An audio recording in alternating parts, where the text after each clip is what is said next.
Bismillahirrahmanirrahim. Assalamualaikum warahmatullahi wabarakatuh.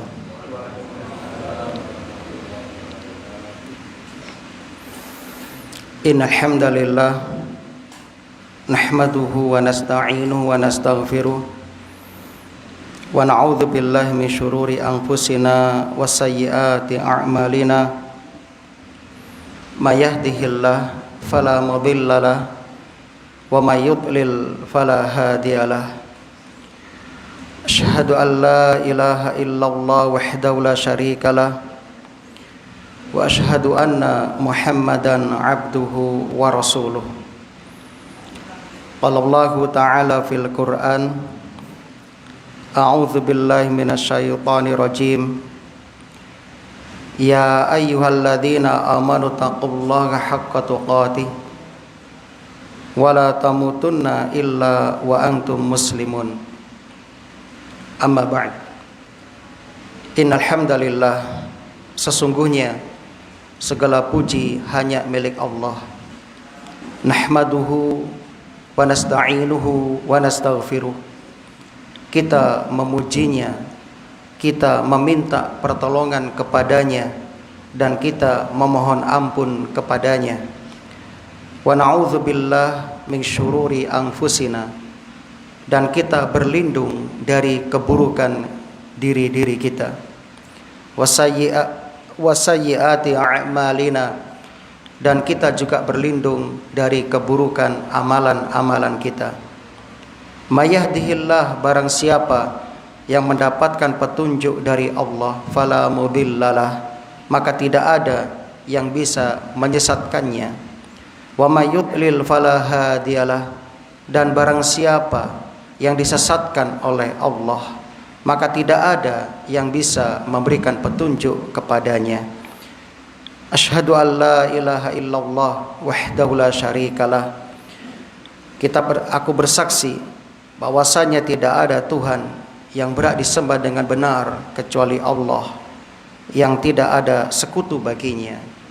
Wa asyhadu anna Muhammadan abduhu wa rasuluh, dan aku bersaksi bahwasanya Muhammad itu hamba dan utusannya. Allah Ta'ala, Allah berfirman, ya ayyuhalladzina amanu taqullah, wahai orang-orang yang beriman, bertakwalah kalian kepada Allah, haqqa tuqatih, dengan sebenar-benarnya takwa. Wala tamutunna, dan janganlah kalian meninggal dunia illa wa antum muslimun, kecuali kalian dalam keadaan Islam. Wa qala aidan, Allah juga berfirman, ya ayyuhalladzina amanu taqullah, wahai orang-orang yang beriman, bertakwalah kalian kepada Allah. Wa qulu qawlan sadida, dan ucapkanlah perkataan yang benar. Yuslih lakum a'malakum, niscaya Allah akan memperbaiki amalan-amalan kalian. Wa yaghfir lakum dzunubakum, Allah akan mengampuni dosa-dosa kalian. Wa may yuti'illaha wa rasulahu, barang siapa yang mentaati Allah dan Rasulnya, faqad faza fawzan azima, maka sungguh dia telah mendapatkan kemenangan, kesuksesan yang besar. Kaum muslimin dan muslimah, saudara-saudariku yang mudah-mudahan dirahmati oleh Allah di dunia hingga di akhirat. Alhamdulillah, Ramadan sudah berjalan separuh dari satu minggu, sepertiga dari satu bulan. Berarti kita sebentar lagi akan menjumpai inti dari bulan Ramadan, yakni 10 terakhir dari bulan Ramadan, yang mana di 10 terakhir inilah Allah menyiapkan mega bonus yang sangat luar biasa bagi kita hamba-hambanya yang menginginkan akhirat, atau anak-anak akhirat, atau generasi akhirat. Kaum muslimin rahimani wa rahimakumullah, pada 10 terakhir Ramadan nanti Allah siapkan di situ ada satu malam yang lebih baik daripada 1000 bulan. Oleh karena itulah, berdoalah mulai saat ini agar kita diberi kesempatan, diberi kemudahan untuk dapat berjumpa dengan malam tersebut. Tentunya dalam keadaan yang terbaik, yaitu sedang menjalankan ibadah kepada Allah Subhanahu wa taala. Kita doakan mudah-mudahan yang saat ini sedang sakit diberi kesabaran, diberi pahala dengannya, dan segera disembuhkan penyakitnya. Amin ya rabbal alamin. Adapun yang sekarang sedang mengalami uzur, maka mudah-mudahan Allah segera mengangkat uzurnya dan tetap mendapatkan pahala sebagaimana kondisi normalnya.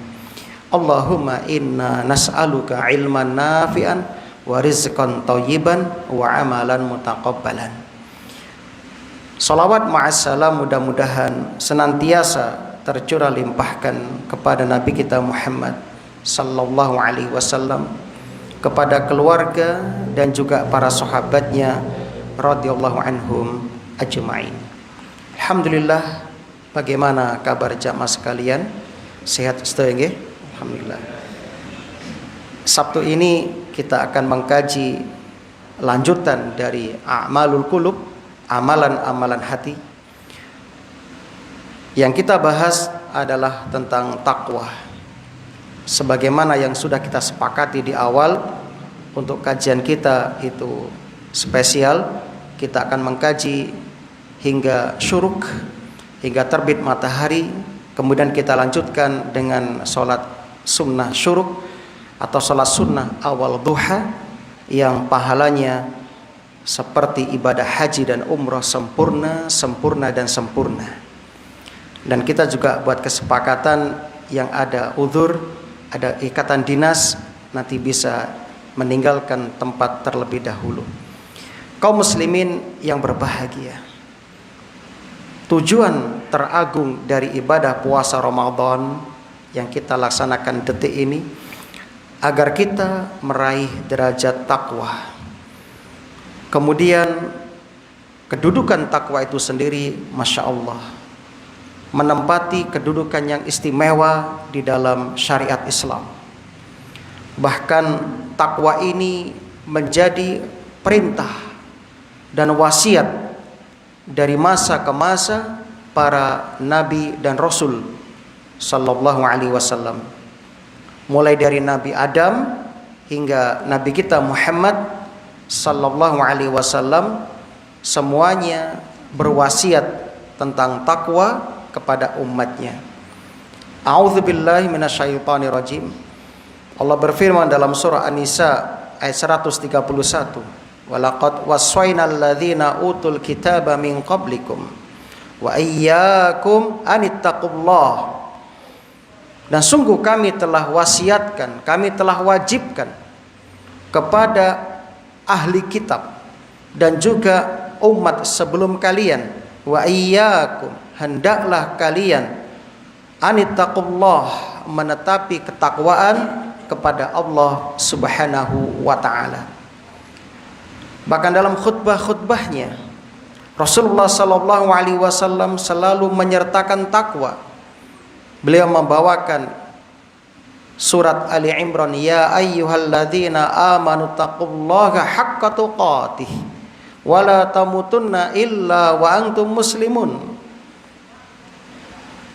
Dan juga Rasulullah sallallahu alaihi wasallam mengingatkan kepada para sahabatnya agar betul-betul menetapi ketakwaan. Begitu juga Khulafaur Rasyidin, khalifah yang 4, Abu Bakar, Umar, Utsman, Ali.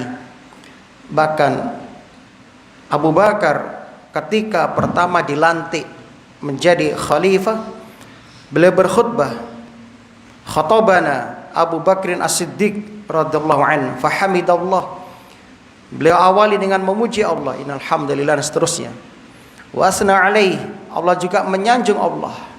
Summa qala usfikum bittaqwallah.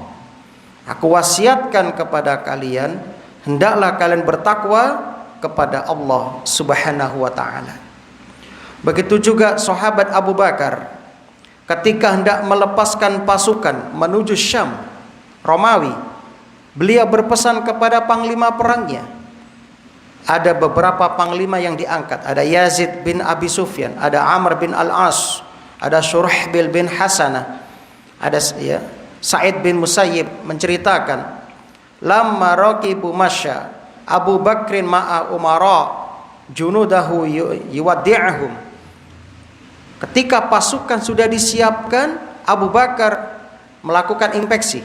Jalan yang kurang lurus diluruskan pakai tongkat, lurus, mustaqim, terus sampai lurus.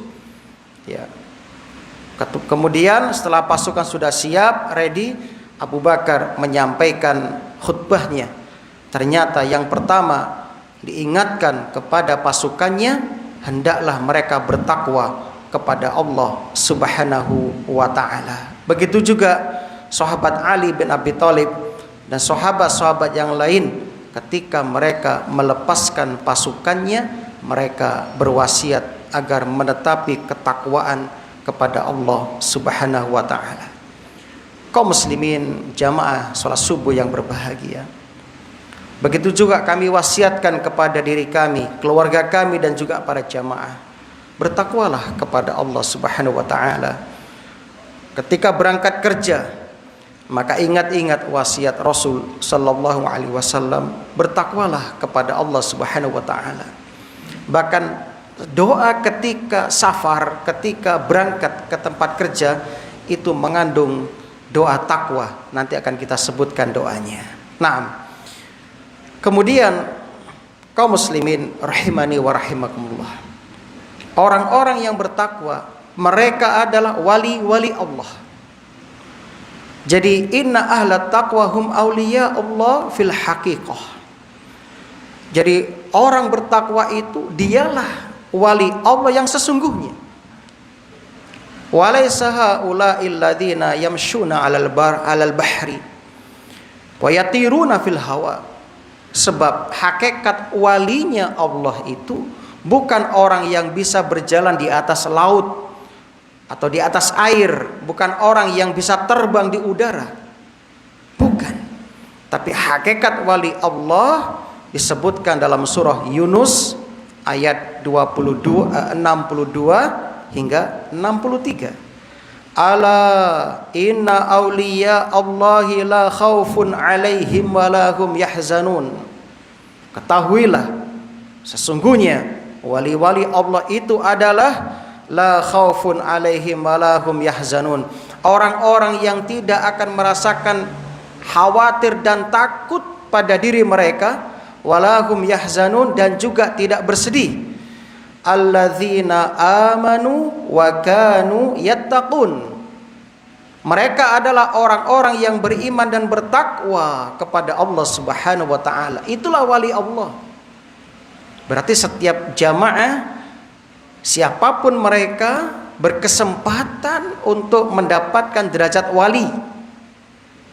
Gak perlu memproklamirkan aku wali fulan, gak usah. Anda bertakwa kepada Allah, jalankan semua perintah, jauhi semua larangan, otomatis Anda menjadi wali Allah. Dan ketika Anda sudah menjadi wali Allah, Anda gak akan takut dengan keluarga, anak cucu yang akan Anda tinggalkan. Anda tidak sedih dengan masa depan, yakni di alam kubur hingga di akhirat nanti. Kenapa? Anda sudah dapat jaminan dari Allah Subhanahu wa taala karena keimanan dan ketakwaan jenengan yang sebenarnya kepada Allah. Itulah hakikat wali Allah. Kemudian kaum muslimin rahimani wa rahimakumullah. Tentunya orang bertakwa ini adalah orang-orang yang berjihad, bersungguh-sungguh menjalankan ketaatan-ketaatan baik yang wajib maupun yang sunnah-sunnah. Itu ciri wali Allah. Nah, contohnya Rasulullah sallallahu alaihi wasallam, sahabat Abu Bakar, Umar, Utsman, Ali dan seluruh para sahabat. Begitu juga para tabi'in, mereka orang yang rajin beribadah kepada Allah Subhanahu wa taala, terutama di bulan Ramadan. Kita lihat Imam Syafi'i sehari hatam. Padahal beliau nggak bisa terbang di udara, nggak bisa berjalan di atas air.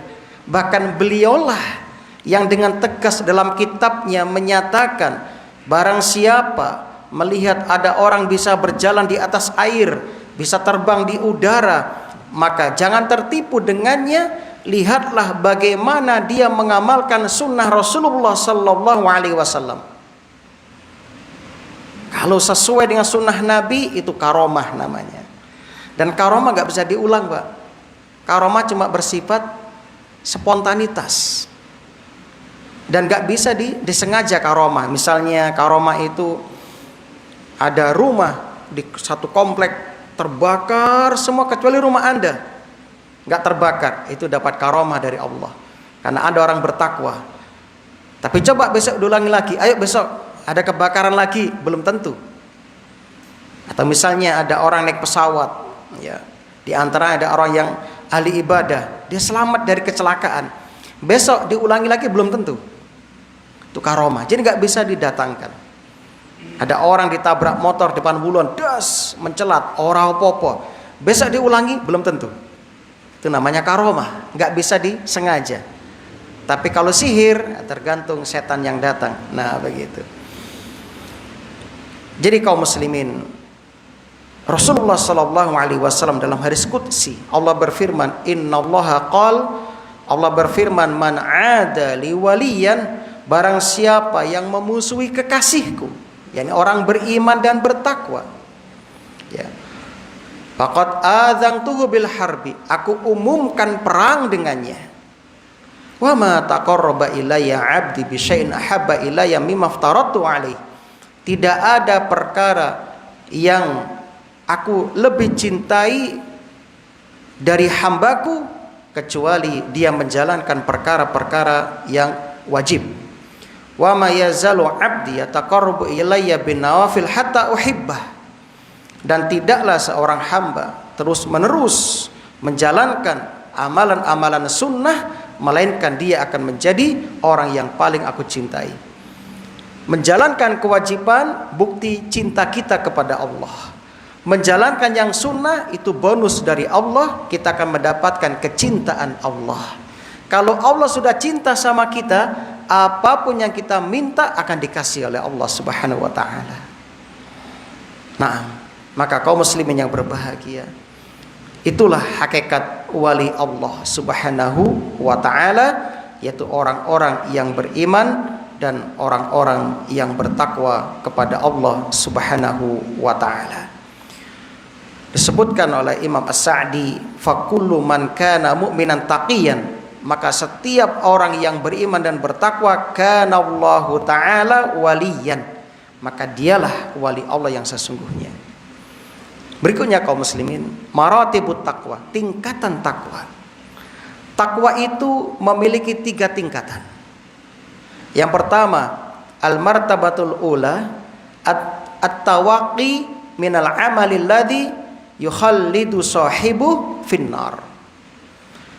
Tingkatan pertama, ini tingkatan yang paling rendah, yaitu seseorang hanya menjaga dirinya dari amalan yang menyebabkan kekal pelakunya dalam api neraka. Jadi dia itu dalam kehidupannya hanya menjaga diri, hanya bertakwa dari perkara-perkara yang bisa menyebabkan kekal di neraka, seperti syirik dan kekufuran. Tapi untuk syahwat masih diikuti, maksiat masih jalan. Cuma 2 yang nggak dilakukan, kesyirikan kepada Allah, kekufuran kepada Allah. Wes penting aku gak selawasin rokok. Nah, ini tingkatan takwa yang paling rendah. Yang paling rendah. Dia bertauhid kepada Allah, dia menegakkan kalimat tauhid, tapi dia masih bermaksiat kepada Allah. Dia tidak melakukan kesyirikan akbar, seperti tidak berkorban untuk jin, tidak meminta kepada kuburan, tidak melakukan, ya, kesyirikan besar. namun dosa-dosa kecil sik dilakoni. Bahkan dosa-dosa yang mengarah kepada dosa besar masih dilakukan. Nah, ini tingkatan takwa yang paling rendah. Yang paling rendah. Kemudian kaum muslimin rahimani wa rahimakumullah. Adapun tingkatan yang kedua, at-tawaqqi min kulli ma yakunu sababan lil adzab fin nar walau li burhatin yasiratin minal kabair was saghair. Yaitu orang yang menjaga dirinya dari semua perkara yang bisa menjadi sebab mendatangkan siksaan Allah di api neraka. Dia masih melakukan dosa besar dan dosa kecil selain syirik dosa besarnya. Ya. Dia hanya menjaga dirinya dari siksa neraka. Wis pokoknya sepenting aku gak mlebu neraka. Tapi tetap dia masih melakukan kadang-kadang dosa-dosa sing nglakoni. Nah, ini jelas, ini tingkatan yang pertengahan. Tingkatan yang pertengahan. Kaum muslimin rahimani wa rahimakumullah. Jadi orang ini perkara-perkara syubhat sih dilakoni. Perkara yang samar masih diterjang. Dia hanya meninggalkan yang jelas-jelas haram. Adapun yang samar-samar ini masih diterjang. Sehingga dia masih menganggap sepele dosa-dosa kecil. Ngentengke lah cara Jawane. Meremehkan perbuatan dosa. Padahal kaum muslimin wa yadkhulu fit taqwa al-kamilah, yang masuk dalam kategori takwa yang sempurna, fi'lul wajibat, mengerjakan yang wajib-wajib, wa tarkul muharramat, meninggalkan yang diharamkan, wasyubhat, dan perkara yang samar. Ini yang enggak dilakukan olehnya. Dia tetap bermaksiat kepada Allah walaupun tipis-tipis. Nah, kita sering kan mendengar itu ngelakoni dosa tipis-tipis ya. Nah, begitu. Naudzubillah. Kaum muslimin, dia mengerjakan yang wajib dan mengerjakan yang sunnah, meninggalkan yang makruh, tetapi dia masih mengerjakan yang samar-samar itu tadi. Nah, maka kaum muslimin, ini tingkatan takwa yang kedua. Tingkatan takwa yang kedua. Adapun tingkatan takwa yang tertinggi, yaitu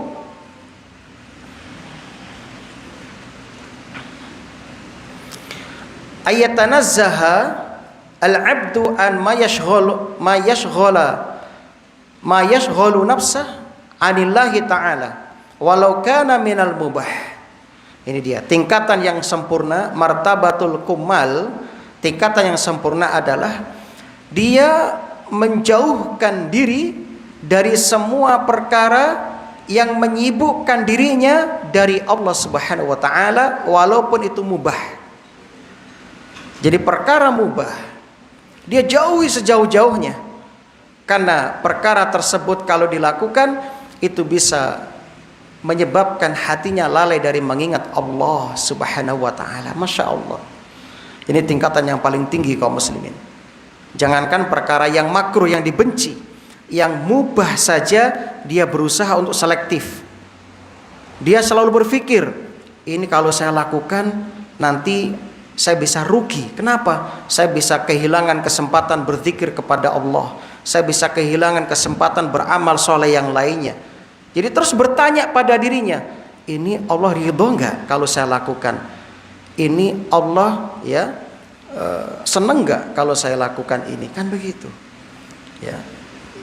Nah, ini kaum muslimin yang berbahagia. Jadi dia berusaha menyibukkan dirinya dengan perkara-perkara yang betul-betul bermanfaat untuk akhiratnya. Kalau enggak bermanfaat, walaupun mubah ditinggalkan olehnya, ditinggalkan. Wah, ini tingkatan yang sangat berat, terutama di zaman saat ini. Berat sekali, sangat-sangat berat. Oleh karena itu kaum muslimin, dari 3 tingkatan ini maka ketahuilah bahwasanya semuanya tidak mudah untuk kita lakukan. Semuanya membutuhkan mujahadatun nafas, berjihad melawan diri kita. Ingat, di bulan Ramadan ini setan-setan dibelenggu. Namun kata ulama, ada setan yang tidak dibelenggu oleh Allah Subhanahu wa taala, yaitu setan korin atau jin korin kita. Jin korin kita.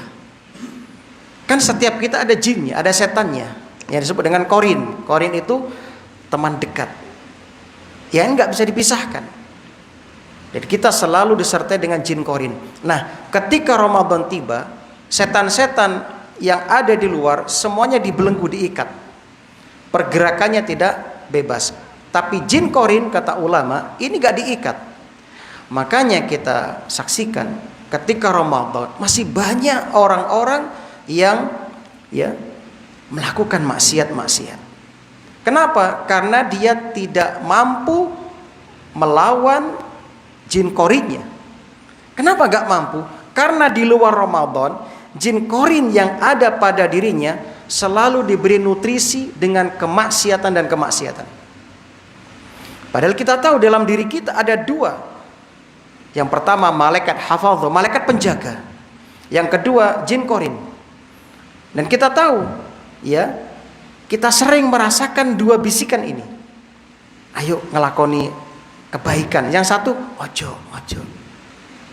Ketika sholat adzan subuh, Allahu Akbar, itu ada dua bisikan. Tangi, sholat subuh. Yang satu, tidur dulu, malam masih panjang, kurang sak mini, kurang 5 menit, turun meneh. Nah, itu terus ada seperti itu. Nah, kaum muslimin, sering kita sampaikan dahulu ketika menyambut Ramadan. 6 bulan sebelum Ramadan kita sudah ingatkan. Perbanyak berdoa kepada Allah. Melatih diri kita agar supaya kita menjaga diri kita, jangan sampai kita memberikan nutrisi kepada jin korin dengan melakukan dosa-dosa walaupun kecil. Banyak orang-orang gak peduli itu. Ingat, dosa kecil kalau dibiarkan bisa menjadi besar, sebagaimana dikatakan oleh para ulama kita, di antaranya sahabat yang mulia Ibnu Mas'ud Al-Ansari radhiyallahu anhu. Beliau mengatakan, perbedaan orang beriman sejati dengan orang munafik kholas, munafik tulen. Innal mu'min yara dzunubahu ka'annahu qa'idun tahta jabalin yakhafu ay yaqa'a alaihi. Sesungguhnya orang mukmin yang sejati itu dia memandang dosa-dosanya seakan-akan dia duduk di bawah gunung dan dia takut akan tertimpa gunung tersebut. Ini orang beriman, Pak.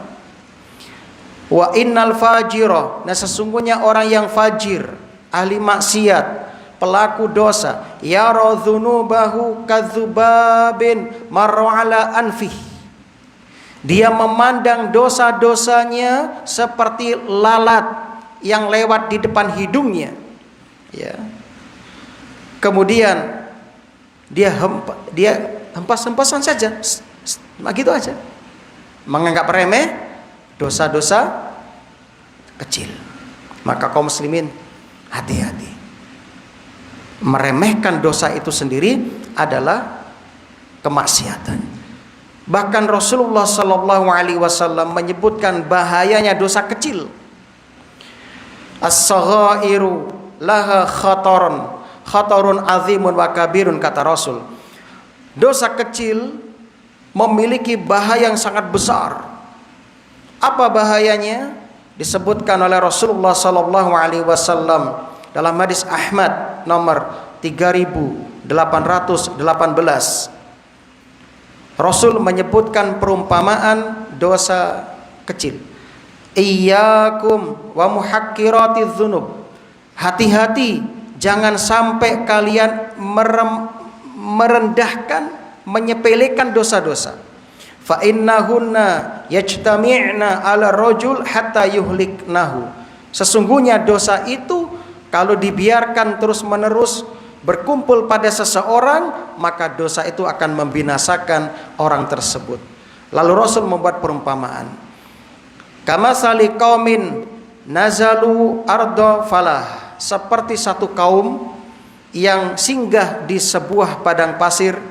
Fahadara soni'ul qaum, lalu kaum itu membuat lingkaran, kemudian masing-masing pergi mencari ranting yang kecil-kecil, dikumpulkan, lalu dibawa, dikumpulkan jadi satu, lalu dinyalakan api, lantas dimasukkan sebatang demi sebatang ke dalam api itu, dan ternyata semuanya habis terbakar dan menjadikan matang segala yang masuk ke dalamnya. Artinya seperti itulah kaum muslimin, seperti itulah dosa yang kecil kalau kita biarkan seperti tumpukan kayu tadi yang dimasukkan ke dalam api, akan menghabiskan semua amalan kita.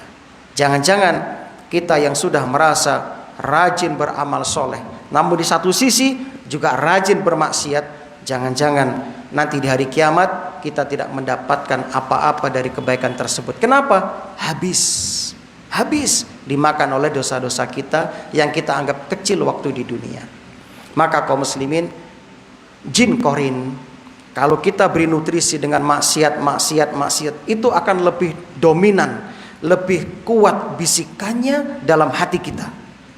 Adapun malaikat hafadzah yang selalu menyertai kita, kalau tidak pernah kita beri nutrisi, kita jarang berzikir, kita jarang baca Quran, kita jarang mengingat Allah, maka bisikannya akan melemah sehingga jin korin lebih dominan. Bahayanya ketika tiba musim ketaatan seperti bulan Ramadan saat ini, maka bisikan kemaksiatan lebih dominan. Ketika maca Quran hari pertama Ramadan dapat 1 juz, seweneng, alhamdulillah. Kata jin korin, tenang, gak usah maca meneh, wis oleh 1 juz. Akhirnya apa? Besok baca lagi sudah mulai semangatnya berkurang. Kenapa? Kita saksikan Ramadan itu semakin hari ya, semangat antusias kaum muslimin mulai menguap sedikit demi sedikit. Terbukti soft mulai maju ke depan. Jamaah tarawih mulai berkurang, kan begitu. Nah, kemudian yang darus mulai berkurang.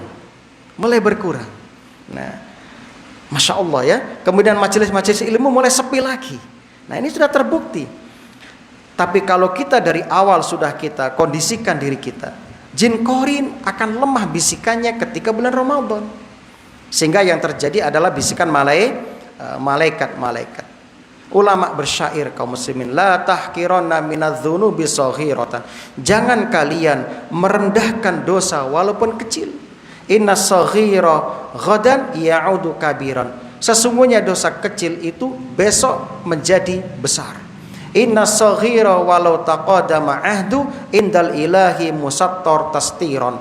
Sesungguhnya dosa-dosa kecil itu ya, ketika berlalu lama di sisi Allah itu akan dicatat menjadi dosa-dosa besar. Karena dari berapa tahun kita membiasakan dosa kecil, akhirnya apa? Menjadi besar. Menjadi besar, enggak terasa. Nah, begitu kaum muslimin yang berbahagia. Oleh karena itu, sekali lagi ketahuilah, Allah itu memiliki hima. Hima itu tanah larangan, ada tanah batasan. Setiap penguasa punya hima, punya tanah batasan, tanah larangan. Misalnya negara Korea itu punya tanah batasannya dan nggak boleh disentuh. Begitu juga Korea Selatan, Korea Utara, masing-masing punya batasan yang nggak boleh disentuh. Kalau sampai menyentuh batasan itu bisa perang. Nah, sama Indonesia juga sama. Indonesia punya batasan-batasan yang nggak bisa disentuh, betul nggak? Kalau ada orang asing masuk ke batasan itu, apa yang terjadi? Diserang oleh tentara penjaga perbatasan, kan begitu. Begitu juga Allah punya batasan-batasan.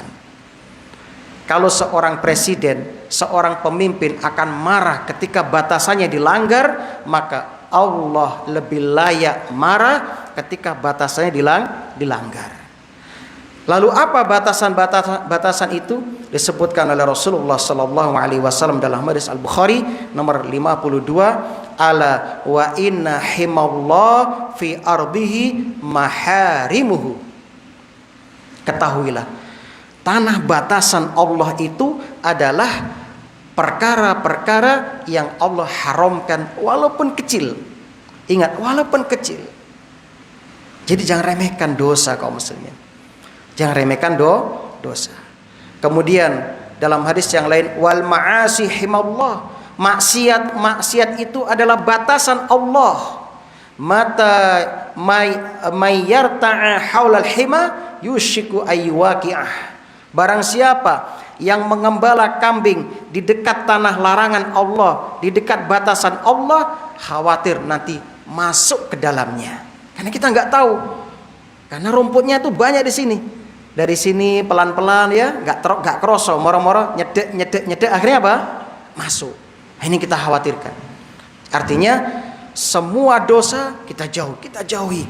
Ojo macam-macam. Nggak apa-apa Ustadz, sekali-kalilah ngelakuin itu so cilik. Masya Allah, nggak boleh kaum muslimin. Kemarin saya ngobrol sama salah seorang siswa saya, karena saya dapat laporan, Ustadz, ini teman kita ini Ramadan ngabuburit gonceng cewek Ustadz. Bahkan itu dipegang perutnya Ustadz. Bagaimana hukumnya Ustadz? Batal nggak puasanya? Wah, Masya Allah, seneng ngobrol sama anak-anak. Saya tanya, betul nih kamu begitu? Iya Ustadz. Tapi cuma meluk perut saya kok Ustadz. Enggak nemen-nemen kok sini, cuma meluk perut ya. Masya Allah, sering kayak gini leh. Ya sering Ustadz. Terbukti Ramadan juga ngelakoni, berarti di luar Ramadan biasa. Dia jujur ya. Terus saya jelaskan pelan-pelan kepadanya. Nah, wah serame pokoknya. Nah, ternyata dia nggak tahu kalau itu dosa. Ustadz, saya kira yang dosa itu ketika Ramadan itu berciuman. Kalau meluk gak dosa, itu kata saya Ustadz. Masya Allah. Nah, terus kita jelaskan mahram, yang paham akhirnya. Ya, tergantung entah diamalkan atau tidak, kita nggak tahu. Yang penting kita sudah jelaskan. Kita sudah punya alasan di hadapan Allah. Abdul Mu'id, muridmu pacaran, piye kon? Sudah saya jelaskan ya Allah. Selesai sudah. Ukuran kono nglakoni urusan dewe-dewe. Nah, kaum muslimin yang berbahagia. Kita tambah sifatul muttaqin, sifat orang bertakwa. Nah, dari kemarin kita bahas pengertian takwa, sekarang kita bahas sifat orang bertakwa. Orang bertakwa itu memiliki sifat-sifat, memiliki karakter-karakter. Yang pertama, sifat orang bertakwa disebutkan dalam Al-Quran surat Al-Baqarah ayat 2 hingga 3. Yu'minuna bil ghaibi imanan jaziman. Orang bertakwa itu adalah orang yang beriman kepada perkara gaib dengan iman yang kuat, iman yang kokoh. Dan ini kaum muslimin, ujian pertama orang bertakwa. Apa itu iman kepada yang gaib? Dan terbukti, coba Anda lihat Al-Quran. Semua surat Al-Quran pasti di dalamnya itu membahas kekufuran umat terdahulu seperti kafir Quraisy. Coba Anda baca surat Yasin, surat Yunus, semuanya. Apa yang menjadikan mereka itu kufur pertama kali kepada Rasulullah SAW? Ternyata semuanya mengkufuri adanya hari berbangkit. Dalam surat Yasin diceritakan panjang lebar. Ketika Rasulullah memperingatkan umatnya, jangan syirik kepada Allah, jangan menyekutukan Allah, takutlah kepada hari berbangkit. Salah seorang orang Arab di waktu itu izin sama Nabi, ya Muhammad, tunggu sebentar. Dia pergi kemana? Gali kuburan, Pak. Ngeduk kuburan, cukup belum. Jadi tulang-tulang diambil, ditutu di depan Nabi. Ditutu sampai lembut, lalu mengatakan, ya Muhammad, apakah mungkin kalau sudah jadi debu kayak gini akan dibangkitkan lagi? Kan gak mungkin. Nah, gak percaya Pak.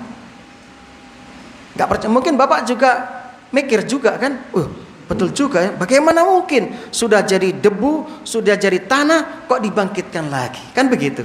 Logikanya begitu. Tapi karena Anda sudah dijejeli mulai sekolah, nang TK diajarkan iman kepada hari akhir, iman kepada hari kiamat, iman kepada alam kubur, ya sedikit banyak mengakar sudah. Tapi bagi mereka yang rasionalitas, terutama memahamkan kepada orang barat, orang Eropa, piye maham noiki, kan begitu. Kalau kita enak dakwah di sini, kenapa? Semua basic sudah sama, dari kecil sudah Islam, sehingga gak akan mendebat. Tapi orang kafir, lihat Rasul menghadapi itu Pak. Ketika Rasul menyampaikan itu, mereka langsung gali kuburan, mengambil tulang belulang, ditutup depan Nabi dan disampaikan langsung, "Ya Muhammad, apa yang mungkin?" Sampai seperti itu, Pak. Nah, oleh karena itulah ujian jenengan orang yang beriman adalah beriman kepada yang gaib. Yang gaib itu apa? Semua yang gaib dari kita, termasuk alam kubur. Ustadz katanya kuburan itu begini dalam hadis, ada yang diluaskan. Tapi ketika kita gali kubur, loh kok pancet kayak ngono? Nah, kan begitu. Nah, terus nanti pertanyaan merembet, Pak. Nanti ketika di alam kubur katanya ada siksa, ada nikmat. Ya. Kalau ada siksa kubur, itu yang disiksa apa, Ustadz? Kalau disiksa fisik, oh, sudah jadi tanah. Kan begitu nanti. Pertanyaan ke sana. Nah, kalau yang disiksa ruh, bagaimana menjelaskannya? Kan begitu. Maka kaum muslimin semua sudah ada jawabannya sebenarnya, tapi kita nggak bahas itu. Saya ngasih contoh saja. Bahwasanya ini taruhan kita dengan Allah Subhanahu wa taala. Iman kepada hari akhir. Iman kepada hari kubur, yaitu alam barzakh, alam transit antara dunia akhirat. Iman dengan surga, iman neraka, semua nggak ketok. Iman dengan bangsa malaikat, semua nggak kelihatan. Inilah ujian kita. Ini ujian kita. Maka dikatakan alif lam mim dzalikal kitabul la raiba fi hudal lil muttaqin alladzina yu'minuna bil ghaib. Ini yang pertama. Sifat kedua, ya'funa wa yasfahun. Masya Allah. Ciri orang bertakwa itu adalah dia memaafkan dan dia berlapang dada. Ramadan ini membuktikan berhasil tidaknya kita kaum muslimin. Apakah selepas Ramadan kita akan menjadi orang yang berlapang dada memaafkan dosa-dosa saudara-saudari kita? Karena yang paling berat itu adalah menyambung silaturahmi dan memaafkan kesalahan orang. Coba Anda ada masalah dengan adik Anda, lalu dia nggak nyopo sama kita. Anda merasa yang lebih tua, aku anak barep, dia ragil, ya moro-moro kok ngono nang aku. Kira-kira gimana Anda? Apa njeluk ngapura sik gengsi? Wah, aku nak barep ya. Kan begitu kadang kan, betul kan? Islam nggak mandang itu. Islam itu pokoknya prinsipnya memaafkan itu lebih utama. Kan begitu. Tapi orang kan enggak. Aku gak penjeluk ngapura adik guru morosi. Aku anak barep ya. Iki kurang ajar adikku. Pasti begitu. Akhirnya bertahun-tahun nggak ngapura-ngapura. Pancet, ayo besengutan ya, ben ketemu melengos. Iki sak duluran kok yang ngono gitu kan ya. Kira-kira orang tua Anda kalau masih hidup apa nggak sedih, Pak? Delok kakak ngadi musuhan. Sedangkan mau minta maaf, terus pada ngerti saja nih, tapi pada gengsi. Sing adik yang ngono, orang masku sing salah lagi. Wah, aku jalan ngapura sih. Ini terjadi kaum muslimin. Maka lihat setelah Ramadan bisa nggak Anda memaafkan kesalahan saudara Anda? Ingat, Ali bin Abi Thalib berpesan kepada kita, tolong dicatat, kalau bisa jadikan status Anda. Nah, jadi status ya, sebagai lahan dakwah, mumpung Ramadan.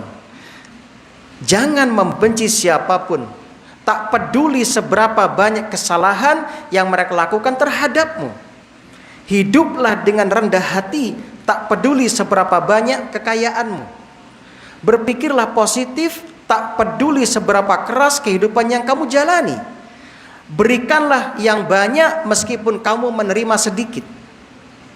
Tetaplah menjalin hubungan dengan orang-orang yang telah melupakanmu. Maafkanlah orang yang berbuat salah kepadamu dan jangan berhenti mendoakan yang terbaik untuk orang yang kamu sayangi. Masya Allah, ini pesan dari sahabat Ali bin Abi Thalib. Wah, luar biasa ini ya. Ilmunya wakai teori ini. Nanti prakteknya kita buktikan ya. Semoga Ramadan ini betul-betul menjadikan kita lulus semuanya, mendapat sertifikat al-muttaqun, orang yang bertakwa. Tinggal sedikit lagi. Yang ketiga, ibu dan bapak, sifat orang bertakwa la yaqtarifunal kabair wa la yusirruna 'alas saghair. Dia tidak melakukan dosa-dosa besar dan tidak meneruskan melakukan dosa-dosa kecil. Wa idza ma waqa'u fi dzambin ketika dia jatuh kepada dosa, sara'u ila taubati min. Dia bergegas bertaubat kepadanya. Masya Allah. Lihat surah Al-A'raf ayat 201. Adapun yang tadi dalilnya yang kedua, sifat orang bertakwa itu adalah memaafkan dan berlapang dada, surat Al-Baqarah 237. Wa an ta'fu aqrabu littaqwa. Engkau menjadi orang pemaaf lebih dekat kepada takwa. Adapun dalil yang ketiga, surah Al-A'raf ayat 201. Innal ladzina taqau, sesungguhnya orang-orang yang bertakwa, idza masahum ta'ifum minasyaiton, ketika dibayang-bayangi pikiran jahat ya dan dari setan, tazakkaru, dia bergegas mengingat Allah, fa idzahum mubsirun, maka mereka melihat kesalahan-kesalahan mereka. Ini orang bertakwa yang ketiga sifatnya. Jadi cepat dalam berbuat kebaikan, tidak perfect, tidak lepas dari dosa. Sebab kita bukan nabi, kita nggak maksum. Ustadz nggak maksum, kiai nggak maksum. Apalagi kita orang awam, kami penuntut ilmu nggak maksum, nggak lepas dari dosa. Tapi ketika jatuh ke dalam dosa, cepat bertobat, memperbaiki diri.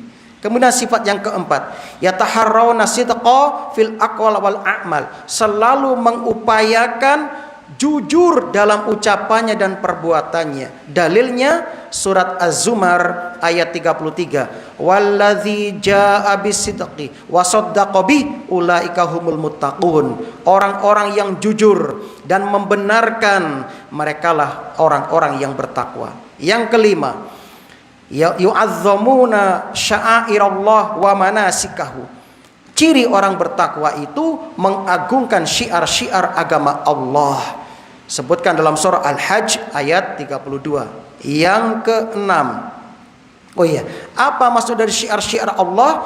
Maksudnya adalah dia mengagungkan perkara-perkara yang diharamkan oleh Allah. Artinya tidak dilanggar, tidak melanggarnya, dan dia mengagungkan perintah-perintah Allah. Artinya semua perintah dikerjakan. Yang keenam, yataharraunal adla, dia berusaha adil dalam memberikan keputusan. Ya, dasarnya surah Al-Maidah ayat 8. Yang ketujuh, ini sebagai penutup, yattabi'una sabilal anbiya was-shadiqin was-sholihin. Mereka berusaha mengikuti jejak-jejak dari para nabi, orang-orang yang jujur, orang-orang yang soleh, agar supaya nanti di akhirat dikumpulkan bersama para nabi, orang-orang yang jujur dan orang-orang yang soleh. Dasarnya surah At-Taubah ayat 119. Ya ayyuhalladzina amanu taqullaha wa kunu ma'as shadiqin. Hai orang-orang yang beriman, bertakwalah kepada Allah dan jadilah kalian bersama orang-orang yang jujur. Alhamdulillah, itu kajian kita di subuh hari ini. Mungkin ada yang mau bertanya sambil nunggu waktu syuruk. Kalau bisa kita jawab, kalau nggak bisa, insya Allah kita carikan jawabannya. Monggo.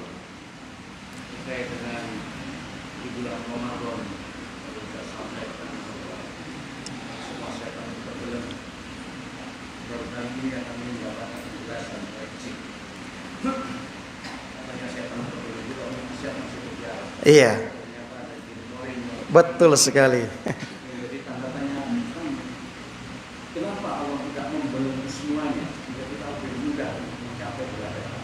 Masya Allah. Kenapa Allah nggak belenggu sekalian semuanya? Masya Allah ya, luar biasa. Kaum muslimin rahimani wa rahimakumullah. Kenapa nggak begini pertanyaan? Kenapa Allah nggak usah ciptakan iblis sekalian? Kan begitu ya harusnya ya. Ngapain Allah ciptakan iblis juga? Kenapa? Sudah nggak ada iblis. Masya Allah. Baik, kaum muslimin yang berbahagia. Surat Al-Mulk ayat 2. Alladzi khalaqal mauta wal hayata liyabluwakum ayyukum ahsanu amala. Allah menciptakan hidup dan mati itu sebagai ujian bagi kita. Liyabluwakum, untuk menguji kita. Ayyukum ahsanu amala, siapa yang terbaik amalannya di antara kita. Naam. Justru nggak elok, justru nggak adil ketika seseorang itu menginginkan kebaikan, menginginkan bukti dari seseorang tanpa ujian. Misalnya ada pemuda datang ke rumah jenengan melamar putri jenengan. Anda pasti penasaran, aku pengen nguji mantu koi opo ya, pasti begitu kan. Nah, kalau nggak percaya, coba Anda lihat. Rasul mengatakan, saya kasih contoh ya. As-safaru kit'un minal adab. Safar itu, perjalanan itu secuil dari siksa Allah Subhanahu wa taala. Kemudian ya, ada kalimat sabar. Sabar itu ya, di antaranya adalah habsun nafs, menahan keinginan diri. Taib. Orang-orang zaman dahulu kan kalau safar pakai onta ya, jalan di padang pasir ya, terik, panas, malam kan. Nah, biasanya mereka untuk menguji calon mantu mereka diajak safar, Pak. Le, nganggur le. Nggih, Pak. Ayo besok melok Bapak. Diajak safar. Itu selama safar dilihat itu, piye kesabarannya mantu, apa ya ngersulo, apa yang miso-miso nang dalan itu dicek itu. Oh, mantuku ternyata sabar ya, walaupun capek dia tetap sabar, enggak ngersulo. Nah, begitu orang dulu begitu, Pak. Nah, sama seperti guru ingin mengetahui kualitas dari kemampuan anak didiknya, pasti akan melakukan ujian. Betul kan? Ya, akan ada UTS ya, ada ujian semester akhir terus diuji. Bahkan ada ujian praktek dan sebagainya. Nah, seperti itu loh Pak, kurang lebih Allah Subhanahu wa taala menciptakan iblis. Allah Subhanahu wa taala membelenggu sebagian dari musuh-musuh kita, jin dan syaitan, dan Allah membiarkan jin korin tetap bisa membisik-bisikan. Ingat, kaum muslimin, setan itu nggak punya kemampuan untuk menyesatkan kita dengan kekuatannya, nggak punya. Dia cuma bisa bisik-bisik itu. Buktinya mana? Coba Anda ingat hadis Nabi tentang khutbah iblis di neraka. Jadi nanti kaum muslimin, ketika orang-orang yang kafir masuk neraka semua, iblis mendatangkan mimbar tengah neraka. Nang rokok iblis khutbah, hai manusia, kamu tahu siapa saya? Saya iblis. Kemudian orang protes, oh kamu iblis, gara-gara kamu saya masuk neraka. Loh, sik toh, ringokno aku. Ya betul, ini sahih hadisnya. Ya. Kemudian kata iblis, hai manusia, dulu di dunia kalian kan tahu sendiri, aku cuma membisikkan, aku cuma ya bisik-bisik tok, aja sholat, cuma ngono. Salah sapa melok bisikanku? Kan salahmu dewe, kata iblis begitu, Pak. Nah, itu khutbah iblis, Pak. Nantilah di hadis-hadis Nabi ada itu. Jadi iblis nanti lepas tangan. Aku lo nggak tahu geret awakmu apa di masjid. Apakah pernah Anda cokeli sikile karo iblis? Ojo nang masjid. Nggak pernah toh. Iblis cuma ngomong, "Gak usah nang masjid." Kan begitu. Salah sapa melok bisikanku? Ya salahmu dhewe. Nah, berarti itu bisikan iblis. Jadi kesimpulannya, Allah sengaja tidak membelenggu jin korin. Allah ingin menjadikan itu sebagai ujian bagi kita. Kalau menghadapi ya bisikan diri kita sendiri kita nggak mampu, bagaimana di luar Ramadan menghadapi bisikan dari musuh-musuh yang begitu banyak itu, kan begitu, seakan-akan seperti itu Bapak. Makatan. Wallahu a'lam bishawab. Semoga ini bermanfaat. Subhanakallahumma wa bihamdika asyhadu an la ilaha illa anta astaghfiruka wa atubu ilaik. Assalamualaikum warahmatullahi wabarakatuh.